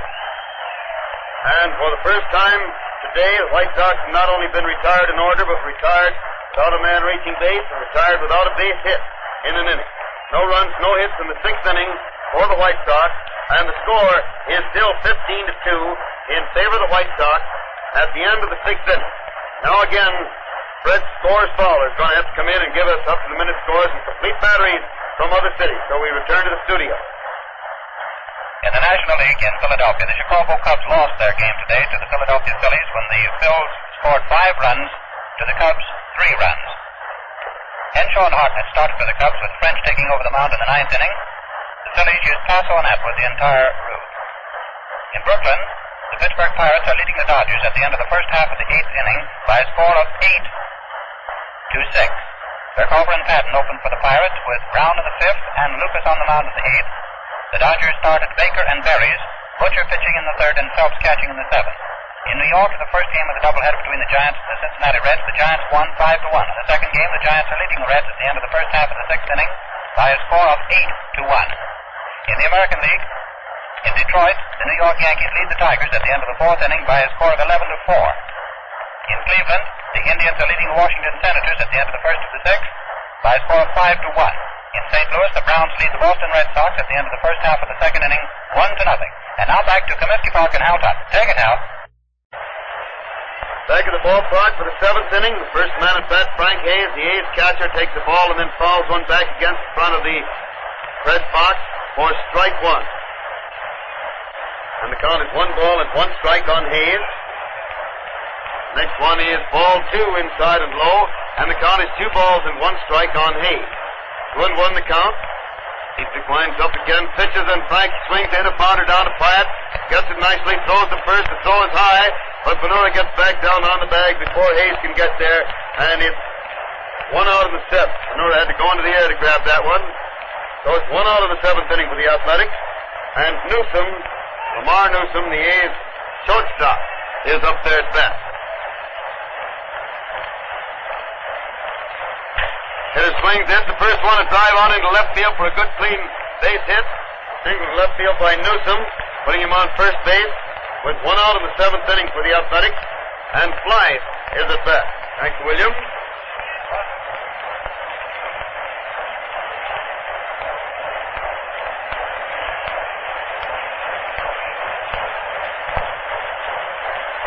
Newsom on first base, 1 out. Blythe the pitcher at bat. Dietrich watches first base and throws, and Blythe swings, hit a ball through into the right field for a good base hit. Runner stops at second because there's no point trying to go to third with the club needing 13 runs to tie it up. 1 run wouldn't mean much if you took a chance on it.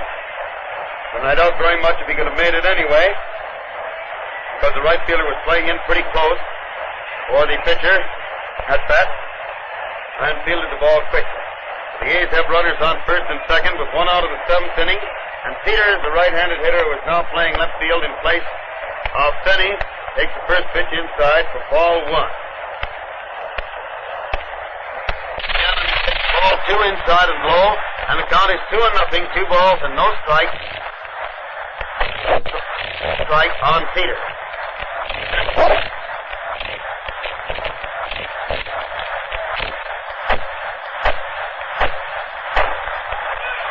2-0. There's the 3rd ball inside across the waist. So it's 3 balls and no strikes. 3-0. And there is ball 4. It's over the plate but too low. And so Peters keeps on balls, and Dietrich has filled the bases for the 7th inning. And Moses, the center fielder, is at bat. Just a chance. The heat may be getting to Dietrich a little bit, because he hasn't been able to do an awful lot of pitching on account of having to run bases most of the time. He's been on base all 4 times he's been at bat. Now the first pitch is a strike, a fastball over the heart of the plate, waist high on Moses, the left-handed hitter. He's batted right-handed. Dietrich throws again, a curveball goes into the dirt inside, and the ball bounded up under Sewell's arm. Sewell just walked out in front of the plate with the ball still under his arm. Now starts to rub the thumb in his right hand. He apparently took quite a stock there with that. And it's 1-1. 1 ball and 1 strike on Moses. The A's have the bases full with 1 out in the 7th inning. White Sox leading 15-2. Dietrich starts to wind up once more. Throws and the hitter swings. Hit a high fly into center field. Rosenthal's jogging in a little bit to make the catch. Gets the ball. turns and throws to third base to hold the runner from second there. The ball bounds off Hyatt's shoulder, but he trots into the infield to get it as 1 run scored. Newsom scored easily from third base on Moats' long fly to center. Scored the 3rd run of the game for the Athletics and make the score 15-3. So it's 2 out in the 7th inning. Peters still on first base. 1 run is home, and Dean, the first baseman, is at bat. Throws the first one, and Dean hits a beauty out in the left center for a good long base hit. It's going clear out there to the wall. 1 run is coming in. Second one rounding third base and coming in, and Dean pulls up at second base. That fella can really hit that ball. Long double to left center by Dean, scoring both Flight and Peters with the 2nd and 3rd runs of the inning, make the score 15-5 in favor of the White Sox.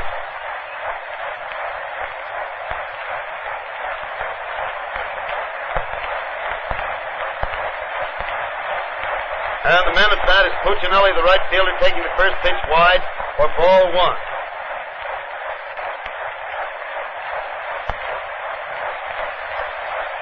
Hitter swings the next one to hit a high fly to left field. Radcliffe's under it, waiting for it. Has it easily, and it's 3 out. 3 runs, 3 hits, and 1 man left on base. First half of the 7th inning, he scored, standing 15-5 in favor of the White Sox. As the Sox come to bat in the last half of the 7th inning, the crowd's up to the 7th inning stretch. First White Sox hitter will be Luke Sewell, the White Sox catcher. This broadcast of the White Sox Philadelphia game comes to you direct from Comiskey Park, home of the White Sox in Chicago, as a presentation of your neighborhood Texaco dealer, distributor of Texaco Fire Chief gasoline. Broadcast comes with the permission of the White Sox and the Athletics to stimulate interest in our national game and in your own local baseball team. WCFL at Chicago. Couple more wires. Frank Dimitro, congratulations on your birthday. Frank, oh, I know Frank. He's got that Texaco station down there at Ohio and Dearborn.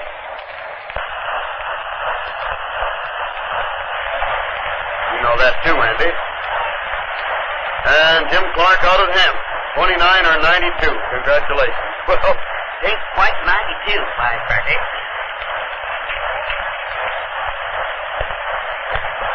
The White Sox made the announcement today that Friday, July 31st, next Friday, is Ladies' Day here with no tickets except tax tickets necessary for the ladies.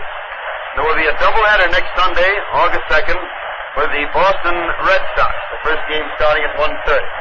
Now Sewell at bat takes the first pitch over the plate but low, and it's ball 1. 1 ball called. She winds up again, throws, and the hitter takes a wide one across the waist for ball 2. It makes it 2-0, 2 balls and no strikes on Sewell. 2-0 the count. And there's the first strike over the outside corner across the waist to make it 2-1. 2 balls and 1 strike on Luke.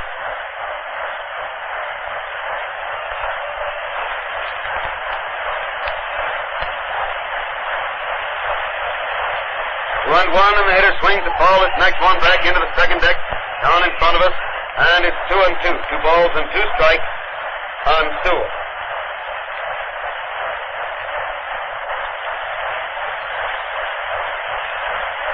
Ready once more, starts to wind up throws. Luke swings in a high fly out in deep right center. Right fielder chasing it, still going back, and grabs the ball way out there. Flips the ball back towards the center fielder, but it gets away from him. Puccinelli had to go a long way for that ball, but he made a nice play on it. So it's 1 out in the 7th inning for the White Sox. And Dietrich, the White Sox pitcher, again gets a nice hand from the fan as he walks up there to the plate.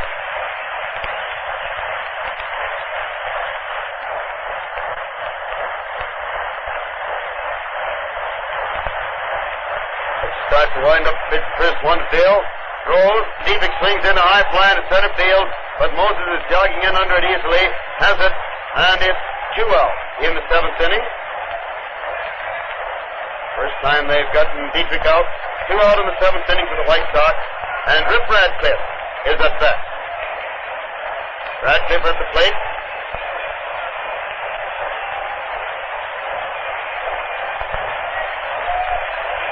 First pitch, a fast strike over the heart of the plate, waist high. 1 strike to count.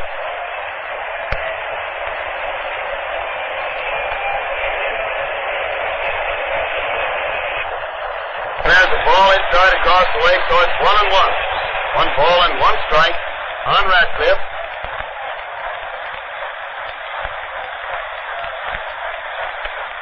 White throws again, and it's a high one wide for the second ball, making it 2-1 on the Ripper. 2 balls and 1 strike. Rip's been up 5 times, gotten only 1 hit so far this afternoon. White throws again, and it's another ball wide. So it's 3-1. 3 balls and 1 strike.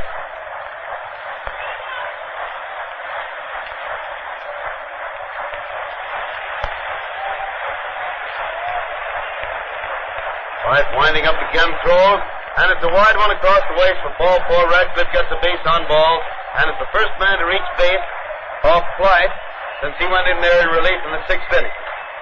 Benura, the man who faced him first that inning, forced the man for the 3rd out, then he got 3 men out in a row in the 6th, and the first 2 in the 7th. Now Rosenthal, Larry Rosenthal is at bat, taking the first pitch high and wide for ball 1. 1 ball called.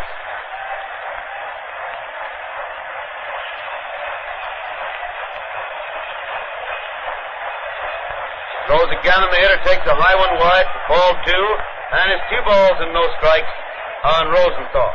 2-0 to count.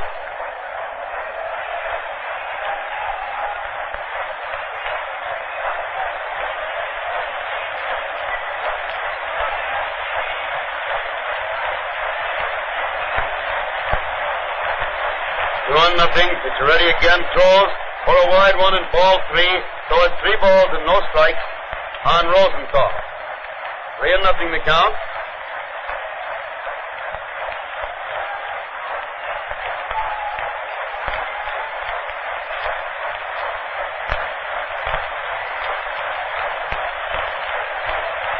Nothing. It's ready again. Throws, and it's ball 4 wide and low, and Larry gets a base on balls also. Well, he's been all over those bases this afternoon. That's the 6th straight time he's reached base. He has 2 hits, 3 walks, and he's been on an error. White Sox have runners on first and second with 2 outs in the 7th inning, and Mike Krivich is up there at the plate.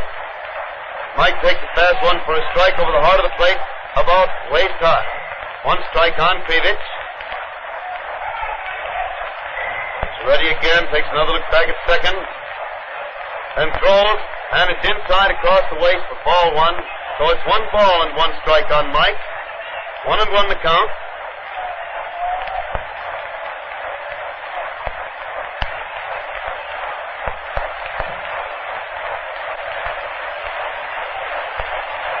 Still watches the man at second, then pitches, and Mike swings and fouls the ball onto the roof of the stand, above and to the right of the plate, bounds back down into the field.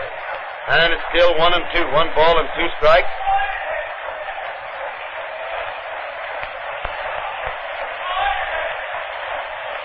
One and 2 to count. And Mike swings to drive the next one into left field for a base hit, a little looping single out there. The left fielder gets the ball and falls down as he makes a violent throw to the plate. But the runner scored anyway. Peters came in to get that little looping Texaco leaguer, and then as he grabbed the ball and threw hard to the plate, he tripped and fell. The ball came in pretty true, but Ratcliffe beat it anyway with the White Sox 16th run of the game.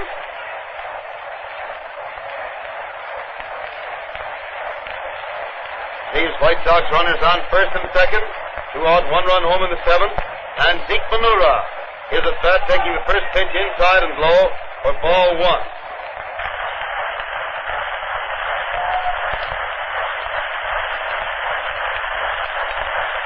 Throws again, and it's a ball that hits the ground in front of the plate, bounds clear back into the infield, and the runners advance to second and third. The pitcher got the ball and started to throw to second, only to discover nobody over there covering, and it's a wild pitch by Blythe. Ball hits the dirt out there in front of the plate before the catcher could get a hold of it, and it puts runners on second and third. 2 out, 1 run home in the 7th inning, and 2 balls called on Benura. White throws again, and Zeke takes a good strike. Pretty one over the heart of the plate, waist high. Make it 2-1. 2 balls, 1 strike. on Zeke.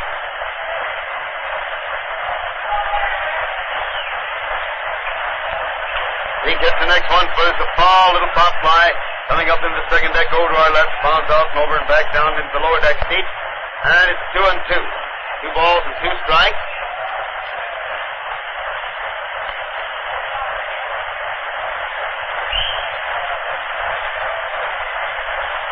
He swings again to foul another one back in the second deck up here. One fan stuck up his hand to protect his face. Ball hit the hand and dropped right alongside of him. And it's 2-2. 2 balls and 2 strikes.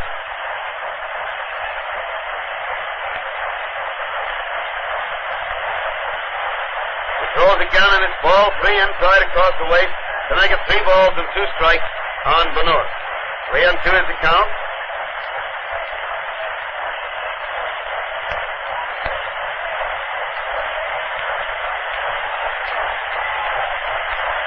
Pitcher ready again, starts to wind up, throws, and it's inside for ball 4. The ball got away from the catcher but didn't roll far enough to let anybody advance on it. So it's a base on balls for Zeke that fills the bases. In the 7th inning, Sox have the bases full with 2 out, 1 run home, and Luke Appling is up there to play. Appling at bat. Sox have scored a run. They're leading 16-5 in the 7th inning. Luke has 2 hits, a walk, and 5 tries. And the first pitch to Luke is a wide one across the chest for ball 1.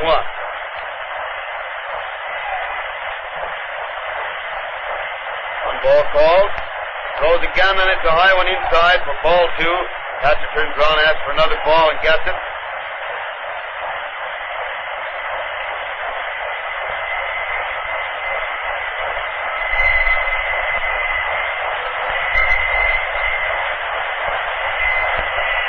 Ready once again now. He's winding up. Throws, and he hits the one out to right field for another base hit. Right fielder fields the ball fast. 1 run is in, another one scoring. And Benora gets to third base. Single to right field by Appling. Scoring 2 more runs for the Sox. Make the score 18-5.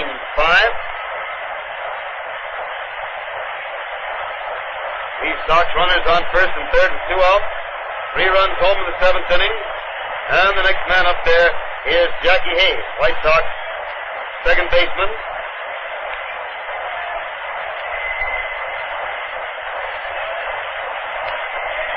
Looks around, boys and pitches, and Jackie takes it inside and low for ball 1. 1 ball called. I think I brought some new pencils out today, George.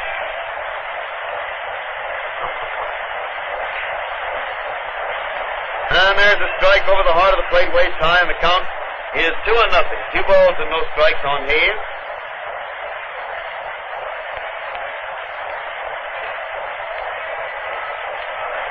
There's the next one for a ball inside across the chest, and it's 3-0 on Jackie. 3 balls and no strikes.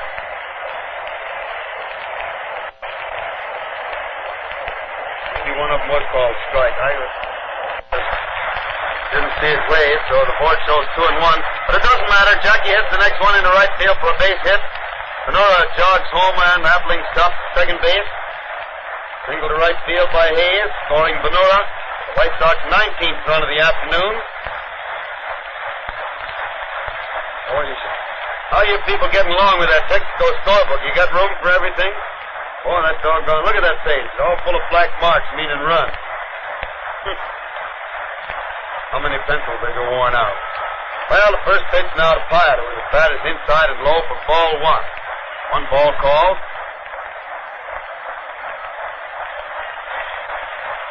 Watch second base, throws again, and Tony gets a strike over the inside corner waist high. So it's 1 ball and 1 strike on Pyatt.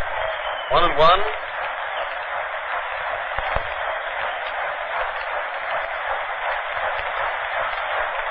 Throws again, and Tony gets the second ball. It's over the plate for too low, and it's 2 balls and 1 strike on Pyatt. 2-1.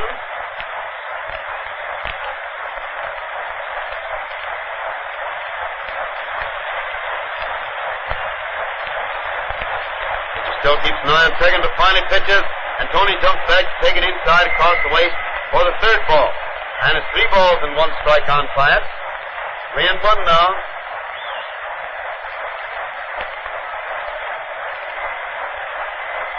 comes the first strike over the heart of the plate, waist high, or rather the second strike, and it makes it 3 balls and 2 strikes on Platt. Playing the string all the way that time. Now he'll go after if it's anywhere near good. 3-2. There go the runners. Platt swings to foul the ball back into the second deck, often to our right over here, and it's still 3 balls and 2 strikes on Platt. Runners naturally were on the go with the pitch there with a count of 3-2 and 2 out. First 2 men up this inning were put out, and then since then has been 1, 2, 3 walks, 3 hits. And with the runner on the way again, the next pitch is right in at Tony, and it hit him in the hand as it hit the end of his bat and went foul into the stands over there, and the runners have to go back again. Platt seems to be the target this afternoon. He was hit by a pitch ball twice, once on a 4th ball, so I want to get credit for a walk there, and this time, as he fell down to get away from the ball, it hit the handle of the bat and seemed to hit his finger on his right hand. He rubbed it a bit and finally stepped back up to the plate. Count still 3-2.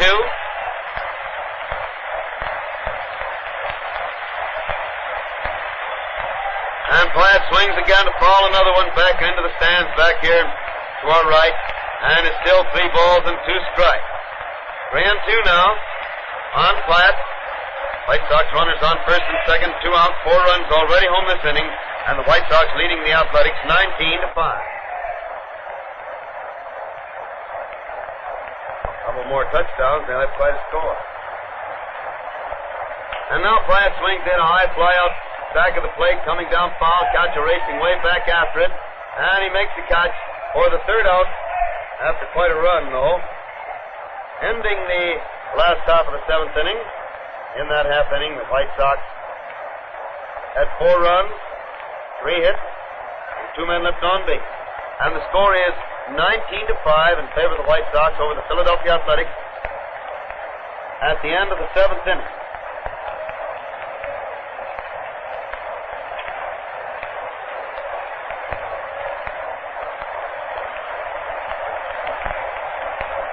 Don't take the performance of your car for granted. Are you sure you're getting the most in driving pleasure? Texaco Fire Chief Gasoline will give you the pleasure of power, speed, and pickup. And what's more, it costs no more than ordinary gasoline. Drive up to your Texaco service station today and fill up with Texaco Fire Chief Gasoline.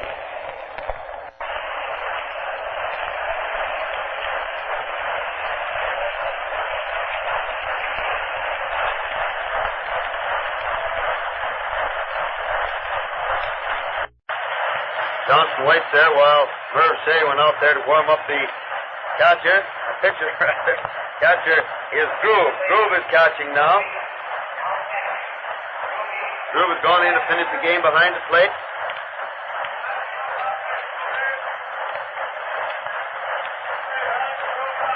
And Johnson swings to the first pitch to hit a ball into the stand to the right of the plate for strike 1.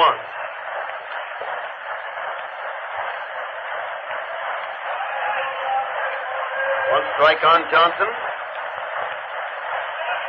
Throws again, and the hitter takes a wide one low for ball 1. And the count is 1 ball and 1 strike on Bob Johnson, first man at bat for the Athletics in the 8th inning.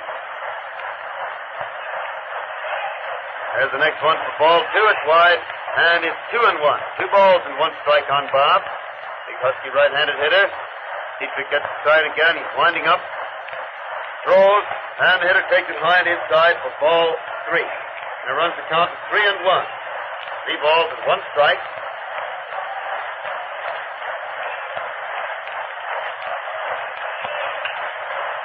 Swings to the next one. The ball is on the ground back to the stands, and it's 3-2. 3 balls and 2 strikes on Johnson.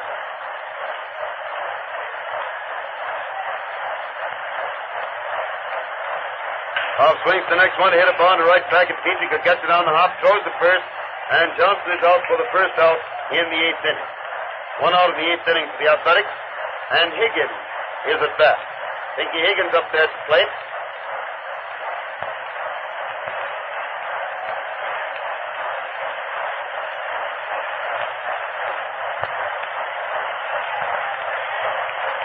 Winds up, throws the first one. It's a high one wide for ball 1. 1 ball called on Higgins. 1 out of the 8th inning for the Athletics. And he swings into the next one, a beauty into center field for a long single. Rosenthal comes in, fields it on the hop, throws it into second base. And Higgins is on first base with 1 out in the 8th inning for the Athletics. And Frank Hayes, the catcher, is at bat. Yesterday the Athletics won 15-8. Right now the White Sox are leading 19-5.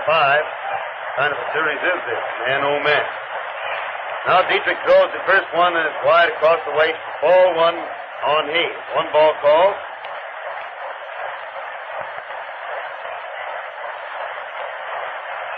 Throws again and it's a strike over the outside corner about knee high. So it's 1 ball and 1 strike on Hayes. 1-1 to count.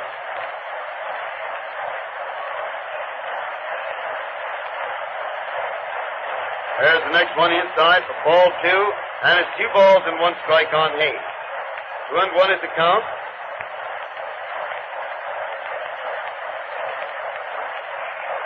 He throws a gun and Hayes swings it a long drive out deep center field, but Rosenthal's back there. Went back too far and had to take a step back in and reach down to catch that one. He almost went back too far on it. The ball was pretty well hit, though, and sank a little faster than he thought it was going to. So it's 2 out in the 8th inning for the Athletics. Higgins is still on first base, and Newsom is at bat. Newsom up there at the plate.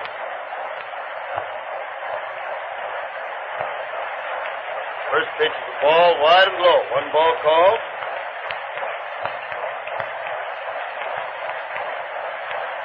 Swings the next. It's a high fly out back at second base. It's blowing over towards the shortstop, and Appling comes in almost the infield grass to make the catch for the 3rd out. So it's no 1 hit, 1 man left on base. First half of the 8th inning. And the score remains 19-5 in favor of the White Sox. They come to bat in the last half of the 8th inning. First White Sox hitter will be Frank Krug, White Sox catcher. Broadcast the White Sox Philadelphia game comes to you direct from Comiskey Park, the home of the White Sox in Chicago. As a presentation of your neighborhood Texaco dealer, distributor of Texaco Fire Chief gasoline. Broadcast comes with the permission of the White Sox and the Athletics to stimulate interest in our national game and in your own local baseball team. This is WCFL in Chicago. Moss has gone in there now to catch for the Athletics. Give Hayes a little rest.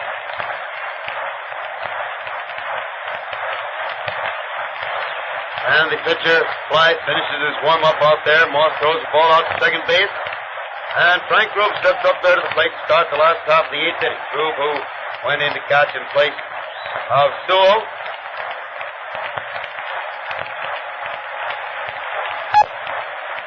Winds up now, throws, and the hitter swings it a bounder down the third base line. Higgins gets it easily, throws to first, and it's 1 out in the 8th inning.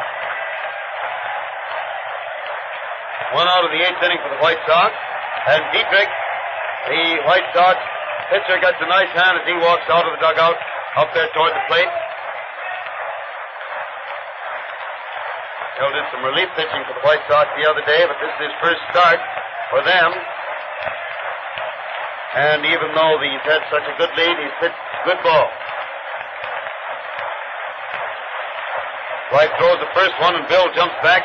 Take a fast one inside across the waist. Almost took the buckle off his belt. 1 ball called. White again winding up throws. The hitter swings hard and misses a high fastball inside for a strike. So it's 1 ball and 1 strike. 1-1 on Dietrich.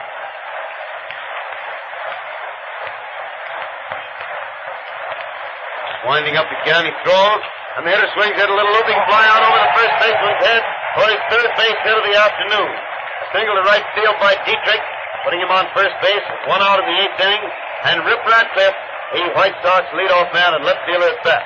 Rip, for all his big batting average, has had a tough day. He scored 3 runs, made only 1 hit, got on base on an error and on a walk. Scored all 3 times he got on base. In the meantime, he flied out 3 times. He has only 1 hit in 5 times at bat. And the first pitch to Ripper is a strike over the outside corner about waist high. 1 strike is the count. Yeah, 4th hit. You're right, Andy. It's his 4th hit of the day. I lost track of one of those little scratch dribblers down there. Right.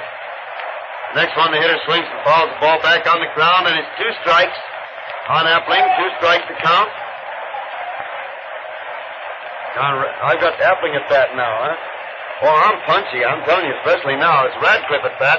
Cliff hits the next one. It's a ground ball, an easy one. Down to the second baseman. They turned it into a double play. Play going from Johnson to Newsom to Dean. Getting Dietrich at second and Radcliffe at first. To end the 8th inning. No runs, 1 hit for the White Sox. And the score remains 19-5 in favor of the White Sox over the Athletics at the end of the 8th inning. Again, we remind anybody who hasn't already obtained it, or you who have already filled one and want another one, to get busy on the matter of this 1936 Texaco scorebook. An absolutely perfect book in respect that it has all the qualifications of the official book.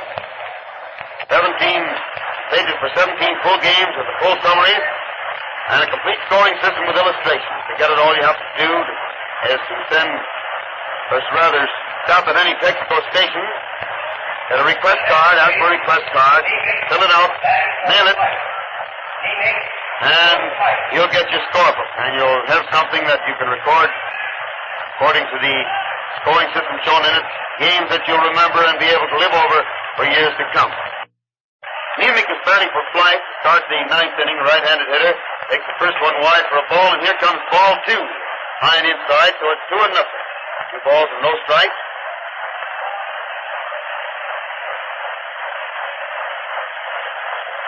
Dietrich throws again, and it's a high one wide for ball 3, making it 3 balls and no strikes.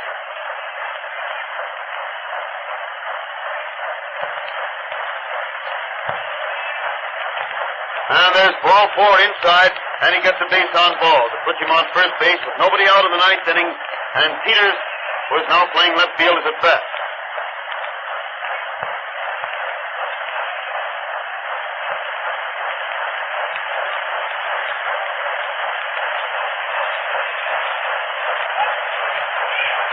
He actually threw him right front, but it was just his idea of trying to make the ball look bad, and it came right over the heart of the plate for a strike.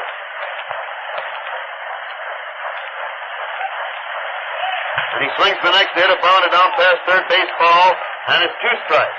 2 strikes on Peters.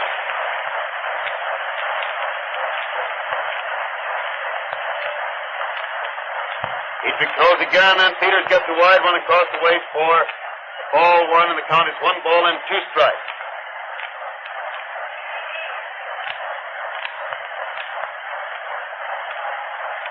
There he swings at the next one, a high fastball inside to miss it, and strike out for the first out in the 9th inning, bringing Moses, the center fielder, to bat.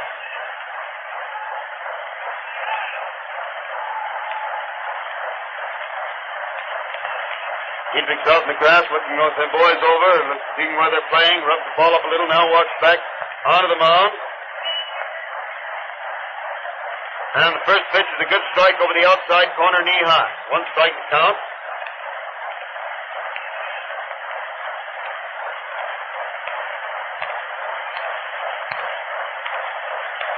Swings the next hit, bounded down to Hayes, who gets it, throws to second. The throw is high, and in juggling the ball, the runner slides in safely.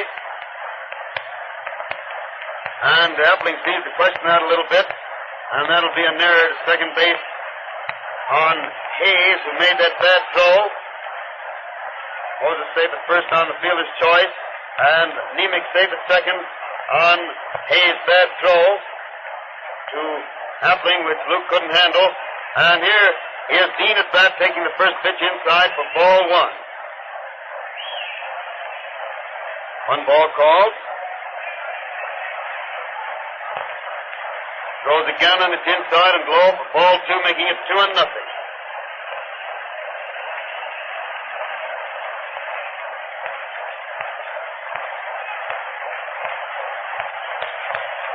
Balls and no strikes. Then he swings the next one. It's a drive out to right center for a good base hit.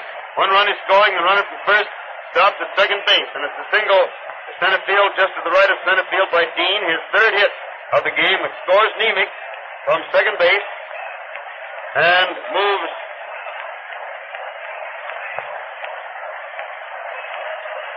the other runner to second base. The runners are on first and second with one out, one run home in the ninth for the A's. And Puccinelli fouls the first one on the ground to the right of the plate for strike one.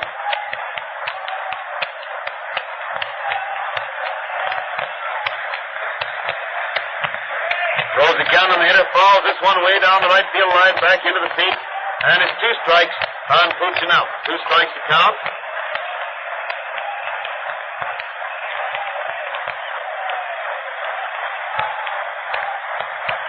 Walks up onto the slab again. Stein pitches, and it's ball 1, high and inside to make it 1-2.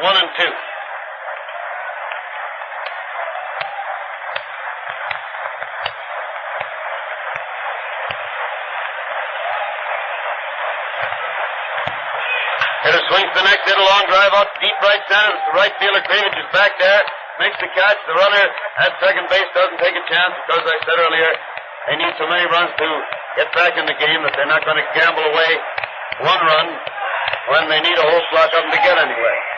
So it's 2 out in the 9th inning for the Athletics. We still have runners on first and second, 1 run home, and Bob Johnson is at bat.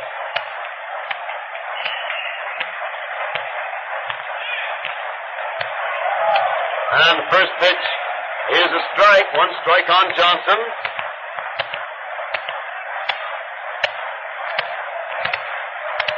He throws again, and Bob takes it inside and low for ball 1, and the count is 1 ball and 1 strike. Johnson is at bat for the Athletics in the 9th inning. 2 out, 1 run home, and runners on first and second. White Sox leading 19-6, and the next pitch is ball 2, a bad one high and inside. Make it 2-1 on Johnson. Balls and 1 strike.